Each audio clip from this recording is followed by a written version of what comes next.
लोकसभा चुनाव समाप्त हो गए और एनडीए सरकार बनाने में सफल हो गई और अग्निवीर योजना लगातार चर्चा में।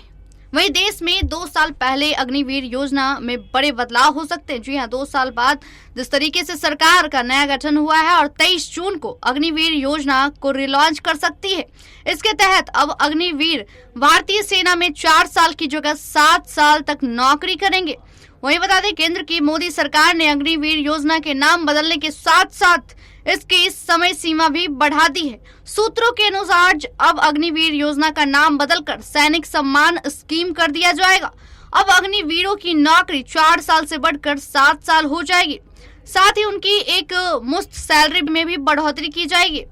और जिस तरीके से बदलाव किया जा रहा है, फरवरी 2024 के बाद अग्निवीर योजना के तहत भर्ती हुए सैनिकों को सैनिक सम्मान स्कीम का लाभ मिलेगा। सूत्रों का कहना है कि केंद्रीय रक्षा मंत्री राजनाथ सिंह 23 जून को इस स्कीम की आधिकारिक घोषणा करेंगे।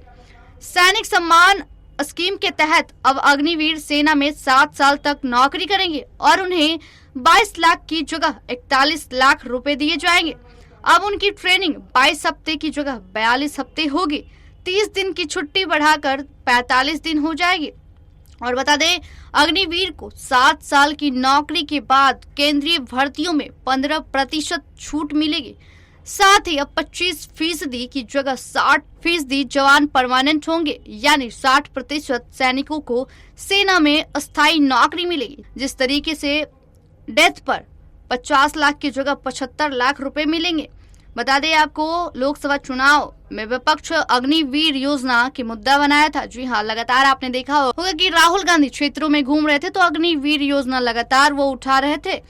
जिस तरीके से शुरुआत से ही अग्निवीर योजना का विरोध हो रहा था, लोकसभा चुनाव के दौरान विपक्ष ने अग्निवीर योजना का बड़ा मुद्दा बनाया था।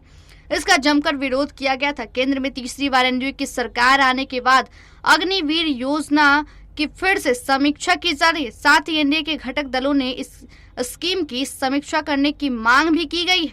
वहीं बता दें कि लोकसभा चुनाव समाप्त होते ही अग्निवीर योजना की मांगे उठ जाती है और 4 साल को बढ़ाकर 7 साल और 23 जून होगा जहां उसे रिलॉन्च किया जाएगा, जहां राजनाथ सिंह कुछ बड़ा गिफ्ट देंगे। जिस तरीके से कहा जा रहा है कि देश भर में जहां अब रिटायरमेंट होंगे तो 15%, कोई भी नौकरी में 15% उन्हें छूट मिलेगी और बड़ा ही तोहफा मिल रहा है अग्निवीरों को। जहां अग्निवीर का मुद्दा उठाया जा रहा था, लगातार विपक्ष क्षेत्रों में घूम रहे थे और वहां पर इस मुद्दे को उठा रहे थे। लेकिन अब नई सरकार का गठन होते ही सबसे पहले आपने देखा होगा किसान निधि योजना, उसके बाद अग्निवीर योजना, जो कि बेहद अहम मानी जा रही है। और जिस तरीके से युवाओं को, जी हाँ, युवा इसके विरोध कर रहे थे अग्निवीर योजना का। आपने देखा होगा वो दिन जहां रेल वेल सब कुछ में अग्निवीर योजना के लिए विरोध किया जा रहा था। जिस तरीके से आज वो दिन हो रहा है जब अग्निवीर योजना में चेंज किया जा रहा है। फिलहाल इतना ही। देखते रहे देशवाणी न्यूज़। धन्यवाद।